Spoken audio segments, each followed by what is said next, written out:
Hi అండి. అందరికీ నమస్తే. నా రావణ్ పార్ట్ 92. అతనికి అతి దగ్గరగా ఉన్న ఆమె వైపు అలాగే చూస్తూ ఉంటాడు ధ్రువ. రాత్రి అతను చేసిన ఘనకార్యం వల్ల ఆమె పెదవి పైన ఘాట్లు పడి పెదవి వాచి ఉండడం క్లియర్గా కనిపిస్తూ ఉంటే అతని మనసు చివుక్కుమంది. ఎంత వద్దు అనుకుంటూనే అతని చూపు ఆమె పెదాల మీద నిలుస్తూ ఉండేసరికి వద్దు వద్దు అనుకుంటూనే మెల్లగా ఆమె పెదాల దగ్గర చేతి వేళ్లను తీసుకుని వెళ్ళి చిన్నగా టచ్ చేసి నొప్పిగా ఉందా అంటాడు. ఆ మరుక్షణమే ఫట్మని ధ్రువ చెంప పగలగొడుతుంది మేఘ. అంతే ఒక్కసారిగా షాకైపోతాడు ధ్రువ. అతను కంటి చూపుకే ఆమె కిలోమీటర్ దూరం పరిగెడుతుంది భయంతో. అలాంటిది ఆమె ఈవేళ ధైర్యం చేసి అతన్ని కొట్టింది అంటే ఆమె మనసు అతని వల్ల ఎంతగా బాధపడిందో అర్థమయ్యింది ధ్రువకి. ఎప్పుడూ ఆమె గాలి సోకినా ఒక్క మాట అన్నా కూడా ఆమెను చూపులతోనే బెదరగొట్టి ఎక్కువ మాటలు అనకుండానే ఆమె మనసును కష్టపడేలా చేసి అతని కోపంతో ఆమెను ఉక్కిరిబిక్కిరి చేసి అతడు మనసులో ఉన్న ఏదో మూల చిన్న బాధ ఫీలింగ్ తగ్గినట్టు అనిపించింది. లోపల అలా ఉన్న పైకి మాత్రం ఆమెను చంపేసేటట్టు ఎర్రబడిన కళ్ళతో కోపంగా చూస్తూ ఉంటాడు. మేఘ మాత్రం ఒకవైపు ఏడుస్తూనే ఇంకొక వైపు కోపంతో ఊగిపోతూ నొప్పిగా ఉందా? అలా ఎలా అడుగుతున్నావు నువ్వు? అసలు రాక్షసుడివా మనిషా? మనిషి అన్నవాడు అలా ఎవడైనా ముద్దు పెడతాడా అని మళ్ళీ అసలు నువ్వు మనిషివైతేనే కదా నువ్వొక రాక్షసుడివి. అలా ఎలా నా ఇష్టం లేకుండా ముద్దు పెట్టేస్తావు బండ సచ్చినోడా అని పెదాలు విరుస్తూ నా మొదటి ముద్దు ఎంత మంచిగా ఎంతో కలర్ఫుల్గా ఎంత అందంగా నా లైఫ్లో ఆ రోజు ఎంతో బ్యూటిఫుల్ మెమరీగా ఉండాలి అనుకున్నానో తెలుసా? కానీ నువ్వు నా పర్మిషన్ లేకుండా నా మొదటి ముద్దుని నా నుంచి రాక్షసంగా బలవంతంగా లాక్కున్నావు అని చిన్నపిల్లల కళ్ళు మాటిమాటికి తుడుచుకుంటూ పెదాలు విరుస్తూ గట్టిగా ఏడుస్తూ అలా ఎలా నా నుంచి నా స్వీట్ మెమరీని లాక్కున్నావు? నీ వల్ల నాకు ఎప్పుడు బ్యాడ్ మెమరీసే, ఒక్కడు కూడా మంచి మెమరీ లేదు అని రాత్రి నుంచి కోపం బాధతో మోస్తున్న గుండె భారాన్ని అతని మీద వెళ్ళగక్కుతుంది మేఘన. తెలీదు కానీ ధ్రువకే తెగ నవ్వొచ్చేస్తుంది. పైకి నవ్వుతే ఎక్కడ ఆమె ఏడుపు ఎక్కువవుతుందోనని బుగ్గలు కొరుక్కుంటూ కష్టంగా ఆపుకుంటూ ఆమె ఏడుపును చూస్తూ ఎంజాయ్ చేస్తున్నాడు ధ్రువ. మేఘ ఏడుస్తూనే అలా రాక్షసంగా ముద్దు పెట్టి ఈ జన్మలో ముద్దు అంటేనే భయం పుట్టేలా చేసావు కదా బండమొహమోడా.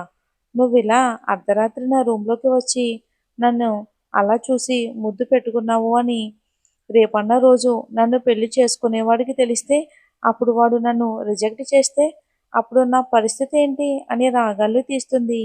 ఆ మాట వినగానే ధ్రువకి బీపీ వచ్చి కింద మోకాళ్ళ మీద కూర్చున్న ఆమె నడుం చుట్టూ చేతిని వేసి అతని మీదకి లాక్కుని ఒడిలో కూర్చోపెట్టుకుని ఆమెను తన వైపుకు గట్టిగా అదుముకుంటూ కట్టైన చేత్తోనే ఆమెను గట్టిగా పట్టుకుని ఎవడే ఎవడు నిన్ను దమ్మున్న మగాడు పెళ్లి చేసుకోవటానికి ముందుకు వచ్చేది నేనుండగా రమ్మను, వచ్చిన వాళ్ళను వచ్చినట్టే గుమ్మం బయటే పాతేస్తాను.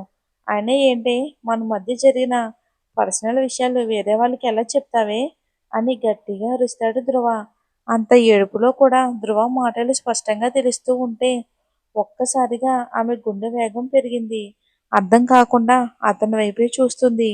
అంటే ఏంటి నీ ఉద్దేశం? నేను ఎవరిని పెళ్లి చేసుకోకుండా నీకు జీతం లేని పని మనిషిలా నువ్వు కొడితే పడి తిడితే సహించి నీ ఇష్టానికి వచ్చినట్టు బిహేవ్ చేస్తూ ఉంటే ఇలాగే చూస్తూ ఊరుకోవాలా? అసలు నువ్వేం మాట్లాడుతున్నావో నీకు తెలుస్తుందా అంటుంది. ఏమో అదంతా నాకు తెలీదు. నీ వైపు ఎవరైనా చూసినా నీకు దగ్గర కావాలి అని ప్రయత్నించినా వాళ్ళను చంపేస్తాను అంటాడు ధ్రువ. మేఘ ధ్రువ కళ్ళలోకి ఒక క్షణం చూసి నువ్వు నన్ను ప్రేమిస్తున్నావా పెళ్లి చేసుకోవాలి అనుకుంటున్నావా అని అడుగుతుంది. అతని నుంచి ఏం సమాధానం వస్తుందో ఆమెకు తెలుసు. కానీ చిన్న ఆశ ఆమె అనుకున్నది కాకుండా వేరేది వస్తుందేమోనని ఊపిరి బిగబెట్టి అతని వైపు చూస్తుంది మేఘన. ఏ ఛీ నేను నేనెందుకు పెళ్లి చేసుకుంటాను అంటాడు. అతని మాటలకు ఆమె మనసు ఎంతగానో బాధపడింది. ఎన్నో ముక్కలయ్యిందో ఆ క్షణం ఆమె కళ్ళలోకి ధ్రువ చూసి ఉంటే స్పష్టంగానే తెలిసేది. ఆమె మనసు ఎంతగా బాధపడిందో ఎన్నో ముక్కలయ్యిందో తెలీదు. తెలిసినా కూడా అతను ఛీ అన్నదానికి ఆమె అంత ఈజీగా తీసుకోలేకపోతుంది పాపం. ఆమె లేత తమలపాకు లాంటి చేతులతో అతని గుండెల మీద కొడుతూ, ఛీ అంటే ఛీ, అంత చండాలంగా కనిపిస్తున్నానా నీ కంటికి? అంత చండాలంగా కనిపించినప్పుడు రాత్రెందుకు నాకు ఊపిరి ఆడనివ్వకుండా ముద్దు పెట్టుకున్నావు అని కొడుతూ ఉంటుంది మేఘన. ఏ రాక్షసి, నాకు తిక్కరేగితే నువ్వు నా చేతిలో అయిపోతావు అంటాడు ధ్రువ. అయినా సరే మేఘన వినకుండా అతన్ని కొడుతూనే ఉంటుంది. ఏ స్కెలిటన్, నేను కాకపోతే ఎవరు ముద్దు పెట్టుకుంటారే అని ఇక ఆమె మీద ఉన్న కోపం మీద ఇంకొంచెం పెట్రోల్ పోస్తాడు. అసలు నువ్వేం మాట్లాడుతున్నావో నీకేనా అర్థమవుతుందా? నీకు పిచ్చి పట్టిందా అని అరుస్తూ కొడుతూ తిడుతుంది మేఘన. ఆమె ఎలా కొడుతూ ఉంటే అతనికి అసలు చీమ కుట్టినట్టు కూడా లేదు. పైగా ఒక ఆటలా ఉంది. అలా ఏడుస్తూ ఉంటే ఎర్రగా అయిన ముక్కుని చూసి అతనికి తెగ నచ్చేస్తుంది మేఘన.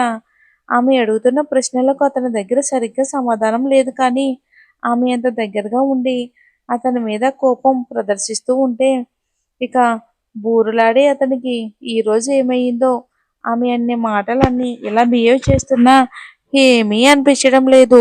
పైగా ఆమె ఏం చేస్తున్నా ఇంకా చూడాలి అనిపిస్తుంది ధ్రువకి. ఎందుకు అనిపించదు? ఈ ఎఫెక్ట్ అంతా ముద్దుదే, కానీ రాక్షసుడికి తెలిసి చావడం లేదుగా. కొట్టి కొట్టి ఆమె చేతులు నొప్పి పుడుతూ ఉంటే, రాక్షసుడు, అంతగా ఏం తింటున్నావు? నువ్వు మనిషివా హైరన్వా? నీకు నేను ఎంతగా కొడుతున్నా కూడా నీకు చీమ కుట్టినట్టు లేదు. కానీ నా చేతులు చూడు ఎర్రగా అయిపోయాయి అంటుంది, ఎర్రగా కందిపోయిన చేతుల్ని చూసుకుంటూ. మరి నాతో పెట్టుకుంటే ఇలాగే ఉంటుంది. అయినా ఏంటే సైలెంట్గా ఉన్నాను అని ఓ తెగ రెచ్చిపోతున్నావు?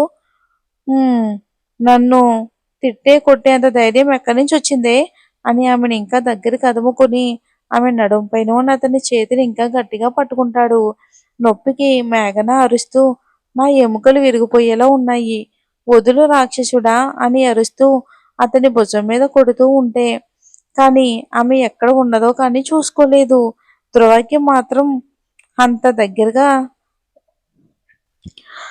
దగ్గరగా ఉంటే ఏదో తెలియని హాయి, మనసు బటర్ఫ్లైలా ఎగురుతున్నట్టు అనిపిస్తుంది. ఆ భావనకి అర్థం ఏంటో అతనికే తెలియడం లేదు. అర్థం ఎందుకు పగలగొట్టి చేతికి గాయం చేసుకున్నావు? నన్ను బాధ పెట్టినందుకు నువ్వు పనిష్మెంట్ ఇచ్చుకున్నావు కదా అంటుంది. అంత లేదు, అయినా నిన్ను ఏం బాధ పెట్టాను అని నన్ను నేను పనిష్మెంట్ ఇచ్చుకోవడానికి? ఎక్కువ ఊహించుకోకు అంటాడు. మేఘ ధ్రువ కళ్ళలోకి చూస్తూ, నువ్వు నన్ను బాధ పెట్టలేదా అని ఒక క్షణం మౌనంగా ఉండి విరక్తిగా ఒక నవ్వు నవ్వుతుంది. నువ్వు నా విషయంలో రిగ్రెట్ ఫీల్ అయితే ఆశ్చర్యం, కానీ ఫీల్ అవ్వకపోతే ఆశ్చర్యం ఏముందిలే అని అతని నుంచి దూరం జరిగి ఒడిలో నుంచి కిందకి దిగి ఆపిన పని కంటిన్యూ చేస్తుంది. అతని చేతికి మళ్ళీ వస్తున్న బ్లడ్ని క్లీన్ చేసి కాటన్తో ఆయింట్మెంట్ రాసి కట్టుకడుతుంది. 2 నిమిషాలు మౌనంగా ఉన్న ధ్రువ, సిద్ధు ఆస్తి మొత్తం మన నలుగురి పేరు మీద ట్రాన్స్ఫర్ చేసేశాడు అంటాడు. ఆ మాటకి ఆమె అంతగా ఏం ఆశ్చర్యపోలేదు. మరి ఆమెకి ముందే తెలిసేమో ఈ విషయం. మౌనంగా ఉంటుంది. ధ్రువ ఆమె ఎలా సైలెంట్గా ఉండడం ఏదో అనుమానం కలిగిస్తూ ఉంటే, నేను చెప్పింది వినిపించిందా? సిద్ధు ఆస్తి మొత్తం మన నలుగురు పేరు మీద ట్రాన్స్ఫర్ చేసేశాడు అంటాడు కొంచెం గట్టిగా. ఎందుకు అంత గట్టిగా చెప్తున్నావు? నాకేమీ చెవుడు. నువ్వేమీ కొత్తగా ఈ విషయం చెప్పక్కర్లేదు ఆశ్చర్యపోవటానికి. ఈ విషయం నాకు 4 ఏళ్ల ముందే తెలుసు అంటుంది. ఈసారి ధ్రువకి మైండ్ ఒక్కసారిగా బ్లాంక్ అయ్యి గట్టిగానే షాక్ అవుతుంది. మేఘకి ఈ విషయం 4 ఏళ్ల క్రితమే తెలుసా? ఎలా మరి? చూద్దాం ఏం జరుగుతుందో.